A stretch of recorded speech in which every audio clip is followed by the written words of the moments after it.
welcome everybody to our second session of this afternoon. I'm very pleased to have the opportunity to introduce Dr. Bill Kent. Bill has been a leader in swimming pool industry since the 70s. He holds a degree in physics, an MBA, and a doctorate in global business. During the past decade, Bill served as the national president of the Pool and Hot Tub Alliance, as well as the president of the Florida Swimming Pool Association, the National Swimming Pool Foundation, and is currently the chairman of the board of the International Swimming Hall of Fame. And I'd like to give a pitch. If you're not already members, please join the International Swimming Pool Hall of Fame, become a member. It's such a great organization out there. Bill's company, Team Horner, has really been a leader of the industry. Over the past decade, the company has been awarded the 2016 winner of the Physiological Healthy Workplace Award given by the American Psychological Association. Bill's favorite saying is, "Best is yet to come." And I'm very pleased that he gets a chance today to talk about the importance of drowning prevention, the Hall of Fame, and most importantly, every child is swimmer. Thank you, Bill, and it's all yours. That's what happens when you've been around so long. There's no such thing as a short introduction. I can't see you all, but I'm gonna focus because I want you to be able to see the slideshow, and because there's videos involved in this. But I'm going to open with a nice philosophical story. There was once a professor who wanted to go down the river, so he approached a local boatman who agreed to row him downstream for a small amount of money. As they made their way downstream, the professor decided to show his intelligence and his very high education levels, so he decided to test the boatman. Taking a stone he picked up from the riverbank, the professor asked the boatman, "Have you ever studied geology?"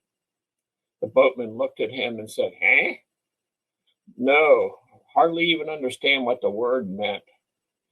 The professor then said, "Well, I am afraid 25% of your life is gone." The professor loftily said that the boatman feels really bad about his ignorance and continues to row on. As they moved further downstream, the river currents begin to get stronger and stronger and stronger. The professor picks up a leaf and asks condescendingly, "Boatman, have you ever studied botany?" Confused, the boatman again had to say, "No." The professor then again shakes his head and says, 50% of your life is gone."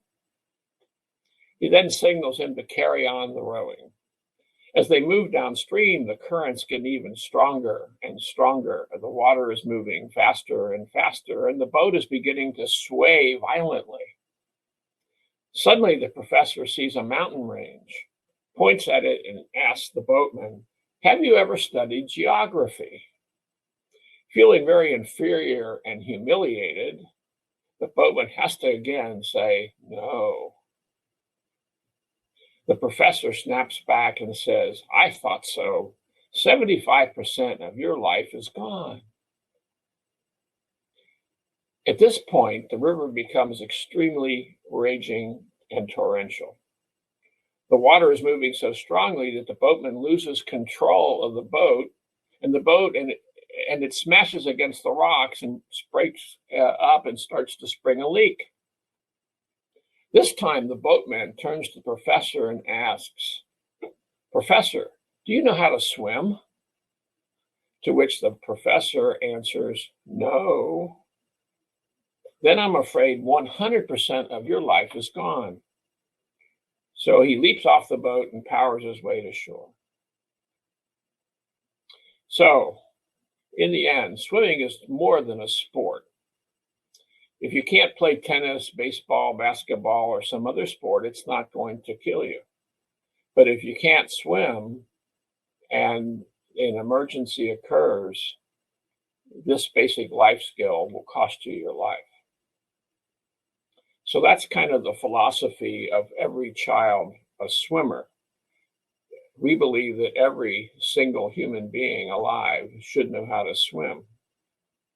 So what I'd like to do in this presentation is give you context for every child a swimmer as it relates to the International Swimming Hall of Fame. And we'll start with the first slide, I hope.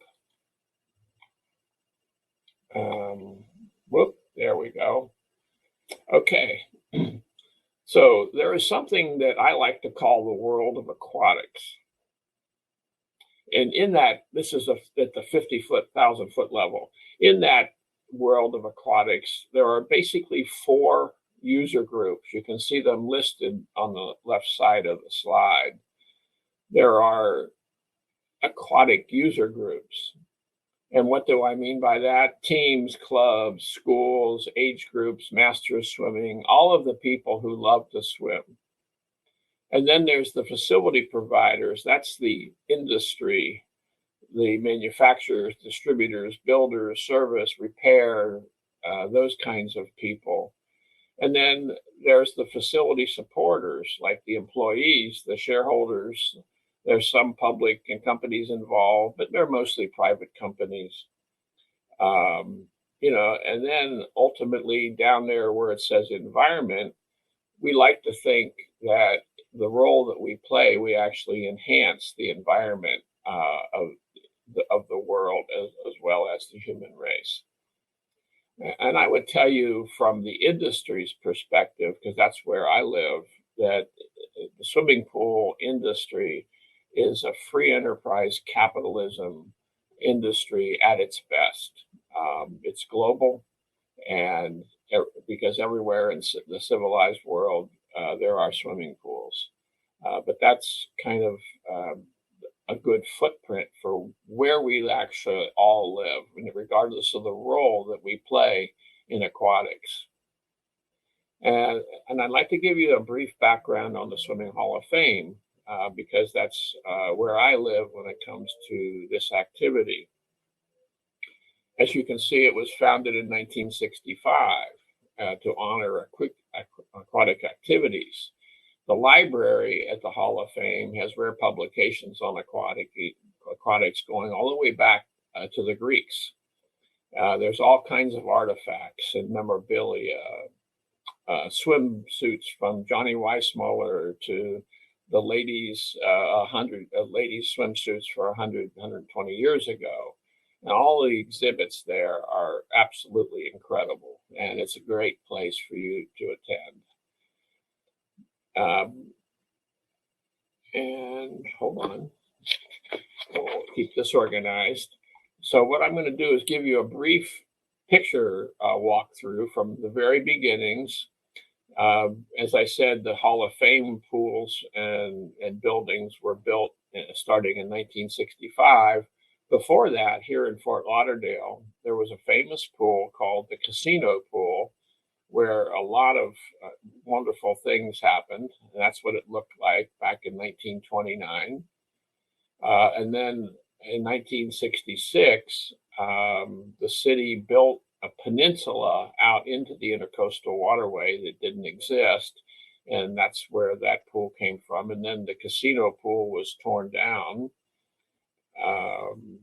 There's just every kind of thing that you would ever think about in there. Let me give you a couple of examples in terms of how aquatics have played a role in history, the evolving history of mankind. In 1900, there was a ferry that sank in New York Harbor, and a lot of women died because they didn't know how to swim. And mostly they didn't know how to swim because the bathing suits that were required back then from a modesty standpoint were like dresses. And so none of the women could swim. So a lot of them died. Segregation has also been impacted by the aquatics. Backyard pools basically came out after World War II when public pools became desegregated. So there's all kinds of repercussions. And we have we're blessed to have Bruce Wygo as the historian at the Hall of Fame. And Bruce, if you ever would like a tour, is available to give you a better feeling about how important aquatics and swimming is to the evolution of the human race. Okay, here's what a picture of what it looked like after it was finished in 1969. You can see the West building is still there, still basically intact the way it was. And there's another building that was built later in 1989 and 90, and you can see it. I think you can see my cursor. It's the building with the wave on it down at the east end of the property. So that's what the peninsula in Fort Lauderdale looked like in 1990. 2000, this is what it looked like. You can see the changes, more buildings, Alexander Park, which is between the Hall of Fame pools. And you can see there was another 50-meter pool added. So there's the main event 50-meter pool, the diving well, and then a second one was added when the wave building was built. And here is the vision for what's going to happen in the next 2 years. This is a world-class peninsula proposal put together. The design was actually done by Arquitectonica, a famous Miami architecture firm. You can see this 27-meter tower adjacent to the dive boards on the dive pool. That is actually being constructed this week. It's been made from precast concrete up in Central Florida somewhere, and they're actually, I think it's either this week or next week, they're bringing the component parts down, and we will have a 27-meter dive tower that's 91 feet above water level. The purpose of it is to provide a platform for high diving, of course. The Olympics, the people who run the Olympics are very interested in having more TV sports, and the aquatic events are the top billing sports in the Olympics. And so this is the only tower this tall in the free world. The only other one it's been used for competition is in China. And you can see both of these buildings are much larger now than they are the proposal. This is a $91 million proposal, and we're very hopeful that it's going to be approved by the city of Fort Lauderdale. That's a little bit of a close-up of the West building. And in addition to, it's actually been changed a lot since this original sketch. And there's now a rooftop restaurant there. And you can see the big letters SWIM. And then the other building, the building on the east, will have DIVE. So anyway, that's a little bit of the future of where we're going with the Hall of Fame. There's a lot of exciting things happening there. But what I'd like to do now, in order to kind of validate the value of aquatic activity, there was a longitudinal research study done by a Dallas-based medical research center called the Cooper Center, the Cooper Institute, and they measured mortality and the impact of various forms of athletics and activities over life cycles. And there were 40,000 participants. And here are the definitions of what people were categorized of. There were 40,000 participants: sedentary, walkers, runners, and swimmers. And you can see that what the definitions are there. And these are highlight charts. There's a big research paper on this if anybody's really interested in it. But here are the mortality risk rates based on the 40 years of data. based on adjusted by age, alcohol and family history, and all that sort of thing. And what it really says when you step back and look at it from 50,000 feet is that swimmers have a lower risk of premature mortality than even runners and walkers. So you can see sedentary has the biggest differentiation between a swimmer and a sedentary person. And then the yellow bars are slightly higher for walkers and runners. So that means there's less of a differential between people who swim and people who walk in terms of mortality risk rates. So this is important in terms of our belief that swimming is one of the healthiest activities that anyone can do. I've got, and I hope it works here, given this setup, I've got a little quick video that I'd like to show you about how the joys of swimming. Here it comes, if it works. The technology will be great. This is a local swim school here in Fort Lauderdale called Aqua Champs. The owners are, I'll let you watch it.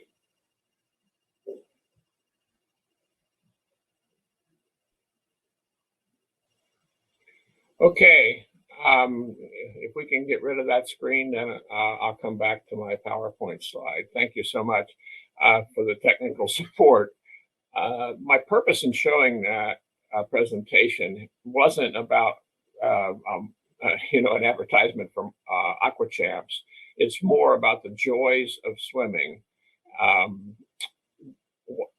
In my efforts to legislate the requirement that parents become aware of their responsibility to teach their children to swim, one of the issues that comes up politically almost at the very beginning is, well, what about the people who are economically disadvantaged and can't afford it? The reality is that there's an incredible number of organizations that are financially ready to support anyone who's economically disadvantaged but wants to learn to swim. So it's not a good excuse for not at least bringing up the issue with parents that every child should learn to swim. And I'll talk about that a little bit more later on in this presentation. I'm not sure how to get rid of. Okay, can you now see the slide 2020? Yes. Okay, great. Okay, so what I like to do is focus on the basic block and tackling. So what we talked about the fact that people actually have a lower rate of mortality risk if they know how to swim. Now I'm just going to go through some different thoughts. One is the basic definition of swimming. And the definition that I like the best, and this comes from Bruce Wygo, our historian at the Hall of Fame, is to be as comfortable and move as easily in deep water as on land. And I came across a research report done by the National Institute of Health actually just last week that showed that the 88% of drownings would be eliminated if everyone knew how to swim. 88%. That was the statistic, and it's a very complicated report, but that was one of the takeaways from it. So let me go on through here. So basically, swimming is a very available form of exercise. Don't forget that 70% of the Earth's surface is covered with water, not land. And it's a very safe form of exercise at all stages in the life cycle. Unlike a lot of other sports, if you think of it as a sport rather than a basic life skill, it's one that you really can't hurt yourself with. So next,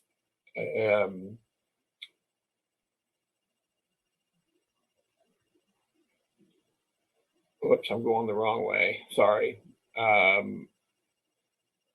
So teaching your children to swim, we believe, is a basic parental responsibility.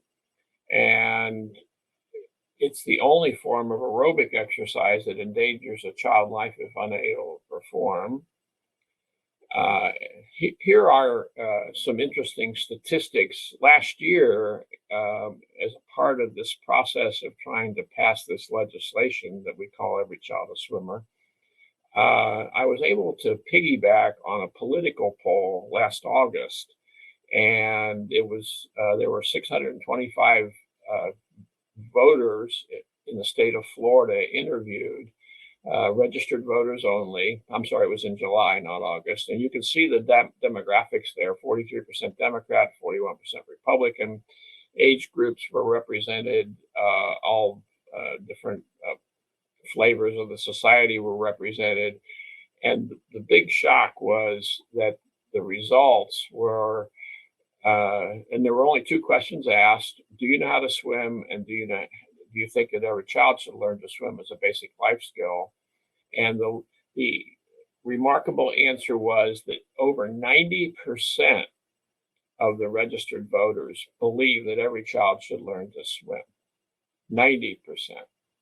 So that was a remarkable result. When in fact, if you happen to know about it, only 79% of Americans believe that there's a God.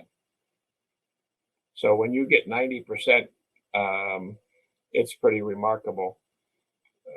I'm going to have to do something to get out of this to give you the next video. Yeah, I think every time he tries to get the video, kicks him out. He'll be back shortly. You guys got any questions that are out there at all? As I mentioned, the Hall of Fame under construction. They expect it to be done in about 2 years from now. One side of the facility is open. They're putting up the diving tower today and this week. And so if you haven't had a chance, go by, check it out. In October, they're going to start giving tours of the facility. The International Swimming Pool Hall of Fame has some different committees, and one of the main water safety initiatives is the Every Child a Swimmer campaign. They have a committee, so that really ties in with the South Florida Water Safety Symposium, and not only here in South Florida, but they're expanding it nationally. The museum is actually, a lot of the pieces are wrapped up right now for storage. So it isn't the best time to visit the museum, but when they complete the facility, the museum actually will be expanded. Okay, I have another link here. I'm sorry, but the only way this is working with this hop-in, which I've never used before, is I get disconnected and then have to reconnect. Thank you for your patience with me. Did you get the link? Hear you. Did you get? I forwarded the link for a second video. As long as we're going through this next one's actually a little bit more appropriate than the first one. I'd like to show that second link if it's possible. I couldn't stand water. Water is not something that I was very interested in.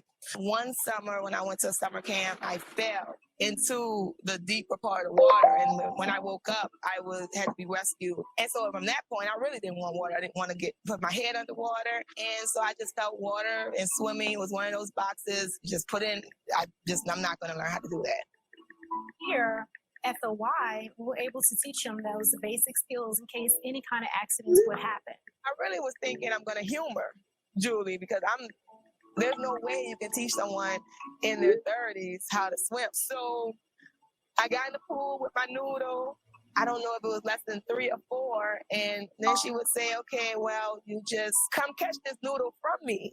I mean, Julie kept moving further and further away from me with the noodle. And I felt myself going to her. And the fact that I was swimming and my arms and my legs was on top of this water, it was a feeling I never thought I would ever experience, ever.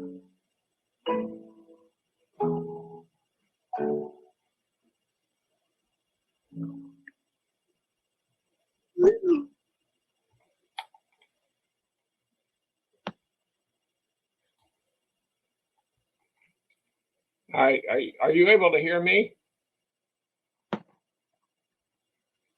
Jim? Yes, Okay. yeah, you sound great. So that was the end of it. But again, here's a demonstration of how anybody, regardless of where they fit into the society, can learn to swim. It's just a matter of attitude more than anything else, assuming that they're physically able. Of course, we've got that to deal with. So can you see this slideshow now, or are you still looking at the YouTube video?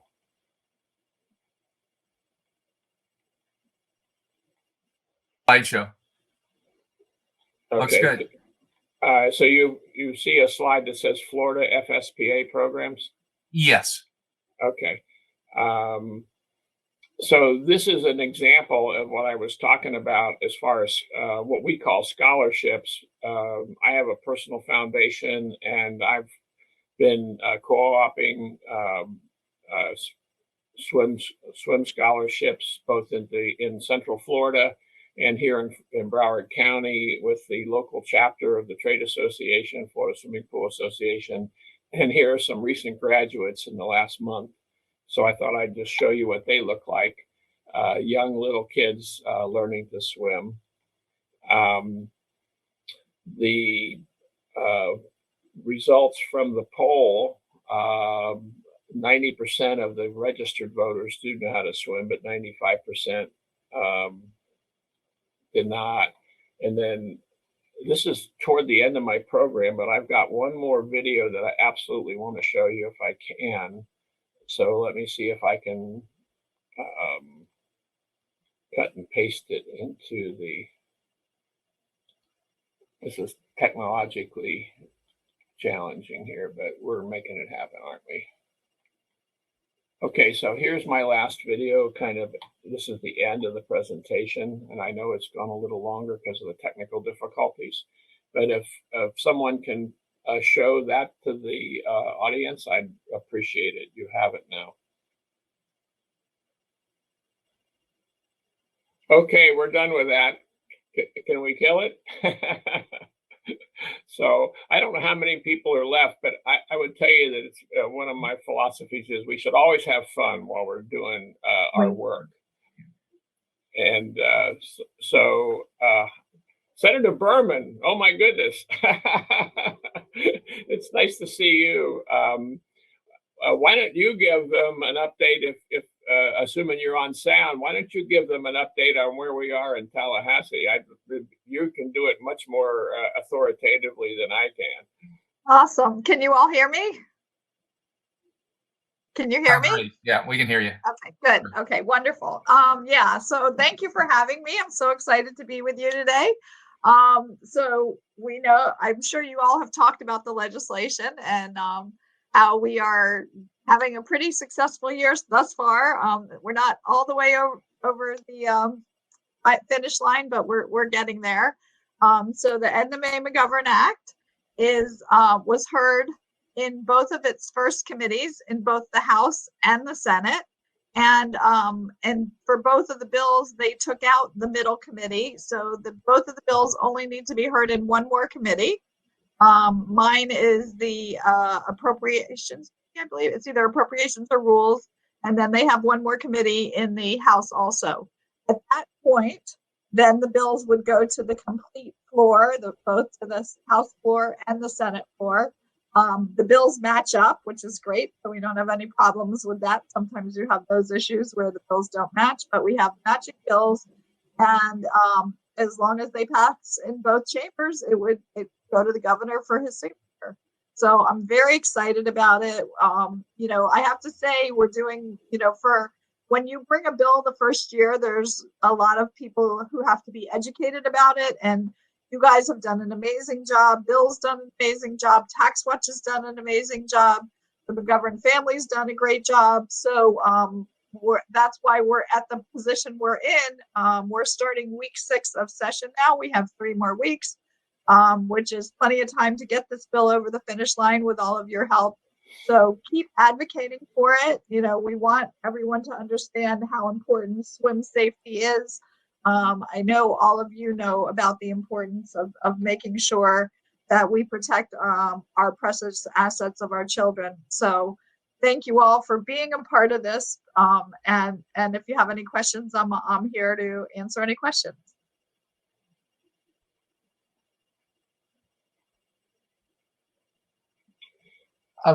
Senator Berman, are you working with Senator, is it from Miami, Pizzo?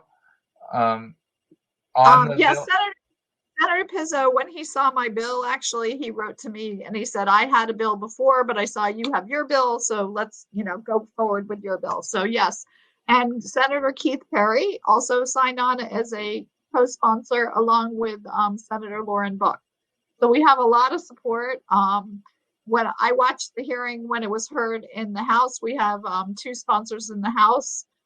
Rep Dan Daly and Rep Mooney, which are bipartisan, and our support in the Senate also is bipartisan.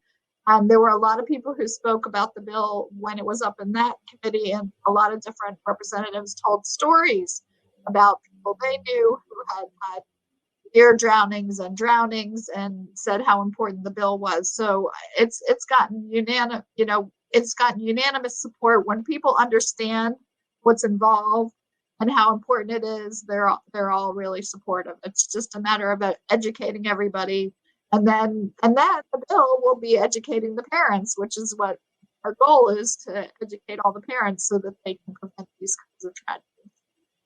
Earlier today, in the opening session, they gave a brief overview of the bill, but there's been some people that like it. If you could just kind of give a synopsis of the bill. Absolutely. So the legislation asks parents of children who are entering any public or private school system, especially at the kindergarten level, to confirm whether the child has had age-appropriate swimming lessons. It's not a mandate, but once the school authorities have identified any child who hasn't had the swim lessons, the schools will have information that they can give out to the students about where there are lessons, where there's free lessons, where there's reduced price lessons. And so they'll get them in touch with that to assure that the children have the opportunity to be able to take swim lessons. And that's pretty much a synopsis of the way the bill is right now. Is there any verbiage about having some type of water safety education in the classroom in the bill? No, there's not. There's no mandates in the bill at all. So no, we are not, we are just, it's all, so that parents become aware how important it is for their child to have swim lessons, but there's nothing about swimming lessons in the school system. And that would be a mandate, and that would be a really, really tough call here in Tallahassee. But everything happens in Tallahassee, we like to joke in baby steps. So this is our first baby step. So let's get this bill passed and then see how it works. And if we need to move on from there, we can take the next step. So Senator Berman, I'll just say thank you for your leadership. You actually kind of broke the logjam. I was up in Tallahassee a year ago, and the mandate thing slapped me upside the head pretty rapidly. And so in the interim period, I was able to reposition the thing so that the mandate issue kind of went away. So thank you again for opening the door for us. Absolutely. Yeah. My pleasure. So anyway, that's the end of my presentation. And Senator Berman is far more eloquent than I am about the legislative process, so I won't comment on it. Are there any other questions from anybody? I know in the previous year's bill, they talked about water safety education. We've been lucky enough in at least Miami-Dade County, the school board, to have some of that verbiage in. But I just want to thank you. I know this year it's not in the bill, but this is a great first step. and just pointing out, letting people know where the children can take lessons, and Exactly. it's an excellent, so thank you very much. And one other just little tidbit, the Florida Tax Watch did a policy statement, and Florida Tax Watch is not a lobbying organization. Florida Tax Watch is a watchdog organization, and it's highly respected by all the leadership in Tallahassee. And they did the best overall research policy paper on this issue, this topic, that I've seen in the 20 plus years that I've been dealing with the whole program. So if anybody wants that, my email address and my phone number are on the slide right now. If you just send me an email or call me, I'll be happy to send you a copy of Florida Tax Watch's report. I think it really helped us a lot along the way, and I'm sure Senator Berman's head's going up and down agreeing with that. Yeah, absolutely. The Tax Watch report is amazing. It's really great that we can show that to other legislators so they understand how important it is. I will read you the highlighted section I have from the report. If all these drowning deaths could be avoided, the economic risk reduction would be in the range of $3 to $7 billion. So a year. Forget about there's the the emotional side and the economic side. So it's great that Tax Watch gave us the economic perspective on it. Yeah, I agree. Bob Nave is a top research guy at Florida Tax Watch, and between him and Dominic Calabro, who's the CEO, they've just been 100% behind this every step of the way. So thank you all. I think we're almost out of time. Yeah, thank you very much. And I think we're about ready to go back to the main stage for our closing. And then I hope to see everybody on Thursday. We got a great program planned. And thank you for your patience with me with my videos, but I just had to show these videos. The last one especially. Thank you very much. All right. Great job, everybody. Bye. Bye-bye.